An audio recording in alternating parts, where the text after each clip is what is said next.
guys, welcome back to Glam Finds, and I'm here with my top fall bangers from the house of Dapper that I told you guys I'd be bringing out for another fall list.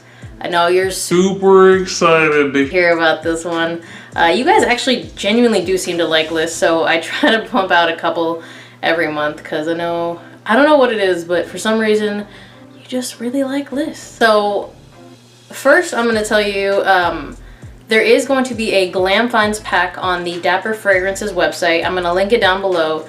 You're going to get three, basically my top three that I think you guys should try for $50. They're going to be 15 ml each. So basically it's going to be a 3-pack for $10 off.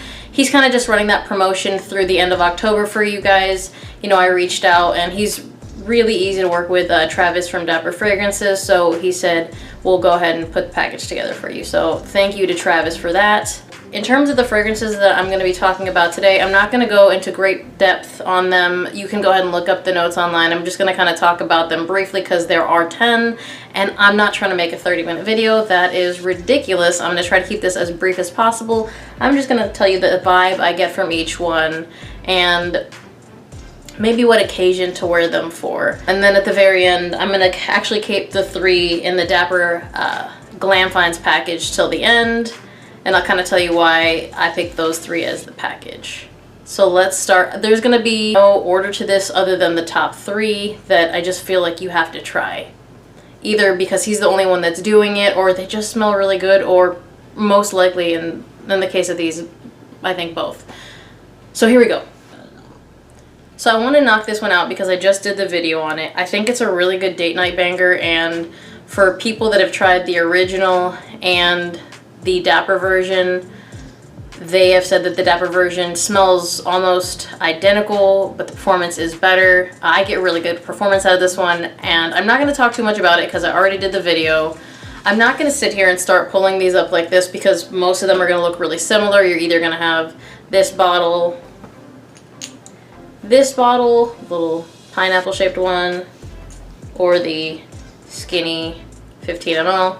But I'm just going to throw the name of it right here. So the first one I'm going to talk about, again, that's going to be Jazz Club. I think it's amazing fragrance. I was kind of floored by it the first time I tried it. If you have not got your nose on that one, you should. If you don't believe me, go to the Dapper Facebook group, see what other people are saying about it. But again, I'm not going to talk too much about this one. I have a whole video on it. Check out my video. I will actually link that one down below. Next. So the other one I already talked about is just really good. It's sweet. It is probably, I would say right now, in my top 3 monster projectors, and it probably will always be. It's Dapper's version of Mula Mula. Again, I think most of you already have that one. Whether or not you have it, it's just a banger. I think it's really, really good. If you haven't tried it, definitely try it. It's just like this projection monster, but it also gets compliments. I wouldn't call it a date night scent. I feel like Jazz Club is more date night. This one, if where you're at has clubs that are open, which again here I can't go anywhere, so I'm just wearing fragrances and smelling amazing at home by myself. But Mula Mula, Dapper's version, so good. Compliment monster. I mean, again, I wear them to work and I'll get compliments there. If you haven't tried that, that is another one to try, and I think fall is the perfect season to rock it because it is pretty sweet, but it's just so good. Next. So this one, I think a lot of people that have tried Dapper have already tried. It's got citrus up top, but it's actually kind of a vanilla bomb mixed with tonka, caramel, and gray tea. It's a little bit unique. Like, you're gonna spray it and be like, okay, I'm very confused by this. And I don't, like, for me it wasn't an immediate love, but as it dries down, I'm gonna say about 10 minutes into the dry down, you're going to really like this. In fact, I had a friend come over about 2 days ago and rate all of these, and she said this one initially she didn't love, but she went back and smelled it a few minutes later, and I think this was her second highest scoring one. She gave it a 9 out of 10. That's really good. Again, Kerosene Unknown Pleasures. It's really good. It was the same for me. Initially, I was like, oh, it's okay, but then after it started drying down, I was like, okay, this is actually a banger. Like, I really enjoy the vanilla caramel combo in this. I don't think it's too sweet, just so you know. I feel like this one is a nice tamed down version of what could have been a gourmand. It's not too gourmandy. For all of you guys that aren't like super into gourmands, again, I'm not super into them myself. There are some that I really enjoy, but I'm not like the queen of gourmands. Next. So fall means you're probably gonna want to reach for a tobacco fragrance, a sweet tobacco fragrance at that. I like this one because it's a sweet tobacco fragrance kind of with a peppery opening, and that pepper note just kind of, I don't know, it gives it a little bit more character, and it, to me, makes it a little bit more wearable. Some sweet tobaccos can go overboard on the sweetness. I think the peppery note here and the woods in this kind of helps it, and that's going to be Dapper's version of Parfums de Marly Herod. If you haven't tried that one, to me, if you're going between Herod and Carlisle, I know a lot of you guys love Carlisle, but Carlisle was a little bit too sweet. If you want something a little kind of toned down, if you're not into like very sweet fragrances, to me Herod is a little bit of a toned down version, and I feel like the tobacco to my nose is more prominent in Herod. I really enjoy it. Again, I really like that peppery note that you get with Herod. Next. So this one I really liked because I have a sample of the original of it, and it smells, I want to say 95% similar, but I get more projection off this one. I really don't know why, but it's going to be MFK's Grand Soir. If you guys haven't tried that, I feel like most people in the community already have. It's going to be benzoin, amber, vanilla. It's really warm. It's really fall. And honestly, I feel like this one is a formal fragrance. I like it for formal occasions. I like the sample of the MFK sample that I have of it, but this one just projects a little bit louder, and if you know me, I like a little bit of a loud projector. I mean, don't we all? So this one is just like, to me, it was like right on the money. I actually couldn't believe how similar they were, and I think that's really awesome because Grand Soir is actually a really good fragrance. It's a very expensive fragrance, so when it comes to that, for me, it's a no-brainer. I'd rather just go with this one. Again, 30 ml, $30. Next. So if you want a kind of citrusy gourmand, this one doesn't smell too gourmand to me. This one kind of confused my nose because I really liked it upon first sniff. It was like an immediate love for me. It's Xerjoff Starlight. It is citrusy, it is amber, cedar, and yeah, it's sweet, but it's not too heavy on the sweetness. It's considered a gourmand fragrance, but I don't get like sugar overload on this because on my skin that usually ends up turning into a real disaster. This one just smells good. I don't know exactly how these notes are blended, but they blend so well. It kind of like gives your nose a little run for its money. I really enjoy smelling this one on myself. It kind of has a mysterious vibe. I'm not really sure why, but I really like it. Go ahead, go on the Dapper website. You can read the notes to all of these. I just think it's a really good one. Next. So I told you guys that my friend came over and I had her rate all the ones for this video, and obviously the ones that she rated highly, actually she rated all of them highly, but I narrowed them down to her highest rated ones and I kept them on this video.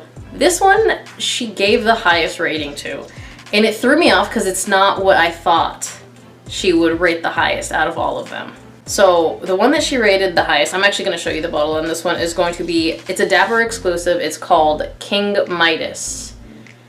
And what King Midas is Polo Blue Gold Blend mixed with Creed Aventus. So you're going to get apple and sage, and you're going to get bergamot, blackcurrant, pineapple, and it's a really good fragrance. Like, I get a spicy apple from this and a nice, like, the darkness from the sage, so to me it is kind of a really good fall banger. I actually wake up and want to wear this one a lot. But I asked her, I was like, oh, okay, do you feel like this is like, you know, masculine, feminine? She's like, I thought she was gonna say masculine, of course.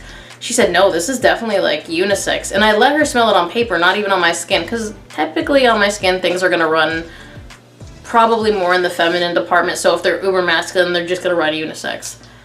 But she said it smelled unisex on paper, so for me, that's pretty sweet. I think it's the apple that really does it. Apple really is a very unisex note, to my nose at least. And I think sage is as well. Realistically, all these notes are. Realistically, every note is. There are some fragrances that are maybe like super like old school fougères that maybe don't feel as unisex to my nose. Again, wear them if you want to. You can wear anything, anytime. I do, obviously. But yeah, I was really excited about that because this is actually one of my favorites, and again, it's an exclusive from the house. Again, King Midas. It's gonna be Polo blue gold blend mixed with Creed Aventus. I really like it, and I think you should try it.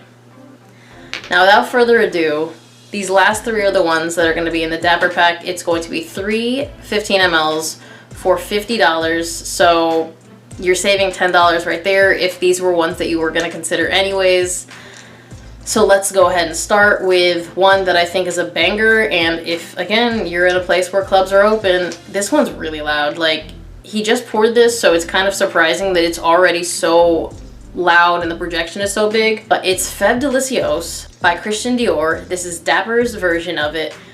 This one is going to be a very sweet, almost gourmandy one, but I don't think it goes full gourmand to me. So this one's known for vanilla, caramel, cacao. I smell kind of like an uplifting fruity note in there, but it just kind of has those warm notes. It has praline. It could be praline that's kind of giving it that like kind of uppity vibe. I don't know if uppity is the right word to use there, but I feel like it might work. I think uppity is the word. It really smells good. I actually really like it, and I feel like if I wanted to go somewhere at night where I really wanted to project, Fev is definitely the one I would wear, because again, I've only had it for a week, maybe, and typically these things, just to give you guys the sweet spot on them, they typically macerate and get to their sweet spot in between 1 and 2 months, kind of depending on which one. So it's not at its strongest yet. This one was just poured. Like, almost all of these, other than I think 2 of them or 3 of them, are pretty new. So they're just poured. So once they hit that 1 to 2 month mark, they're gonna be a lot louder. And considering like this one is super strong, Grand Soir is super strong, I mean, they're strong. If I mentioned it being strong, it's strong. I mentioned it for a reason. Let's get into the next one. Okay, so the next one is by Atelier. It's called Lune Feline. It's a vanillic, sweet, gourmandy, but also kind of seductive. Yeah, you knew that word was gonna pop up in this video. I mean, honestly, if you didn't, what are you watching? To me, this would be a date night fragrance. It smells so good. I did not expect it. Again, I get really nervous with things that have that gourmand vibe, or the notes have a gourmand vibe. So this one I probably wouldn't have pulled the trigger on without smelling it myself, but it's not too sweet. It's actually a very sexy fragrance, and I really mean that with my whole heart. And I'm really glad that I got this one, because I'm gonna go ahead and pull the trigger on a bigger bottle, because it's just gonna be a really good one for fall, and I want to be able to just spray liberally. And it's got good sillage on it. I can tell you that because I sprayed it on myself and I was kind of walking around the house and just smelling it. And again, I just got these in recently, so they haven't fully macerated yet. So if it's already giving me good sillage, that means when it is fully done, when it's fully cooked, I feel like I like saying that, when it's fully cooked, it's gonna be really good. So I'm pretty excited about this one too. That's why I've made it part of the Glam Pack. And then the third one. So I haven't really ever heard of this. It's a makeup brand. I love makeup, but this isn't one that I've ever really used. They have this spray. It's not super popular. It has no staying power if you check it out on Fragrantica. So if you ask Travis for something, by the way, and I've read this in the group, he will probably make it. He'll just read the notes, and if they're good notes and they seem like people are gonna like them, he makes it. Also, all of these have been unisex so far. And this one also is. Even though it's by a makeup company, it's called Trish McVoy Blackberry Vanilla Musk. And it's really good, and I 100% did not think I was gonna like this. But it's really good. I mean, it is exactly what it sounds like. It's blackberry and vanilla musk. Those 3 notes, all, well, really good. And I really thought that it was gonna be too sweet, and it was gonna run like super ultra feminine. Like, if I won't pull the trigger on a fragrance if I feel like I'm gonna wear it and just smell like a damsel in distress. And some fragrances kind of have that vibe. You just read the notes and you're like, oh no, I don't think that this is gonna be one for me. I feel like this is one for someone who just like drops her keys and, you know, faints. Like, it's like a weird old school black and white picture that it paints But no, this is not that. This just smells really good, and I think this would smell great on a man or a woman. I don't think this one has a class like I thought it would. I don't know if it's really weird they said that some fragrances kind of give me damsel in distress vibes, but that's what I kind of maybe thought this was gonna go towards. I was wrong. I need to stop judging fragrances based on notes, because as it turns out, you can blend things and they can smell a lot differently than you would have thought. So the 3 in the Glam Finds pack are going to be Trish McVoy Blackberry and Vanilla Musk, Fev Delicieus by Christian Dior, and Atelier's Lune Feline. 3 15 mLs, $50. I'm gonna link that down below. I'm gonna link the video, my video of Moolah and my video of Jazz Club by Dapper, in case you guys wanted to check those out, because I didn't go into much detail on those. I didn't go into much detail on everything, and I've already made this video run a lot longer than I wanted it to, so if you have any questions, drop them down below. I'm gonna try to link everything I possibly can down there to make this a lot easier. As always, thank you guys for watching Glam Finds, and I'll see you guys on the next one. Bye!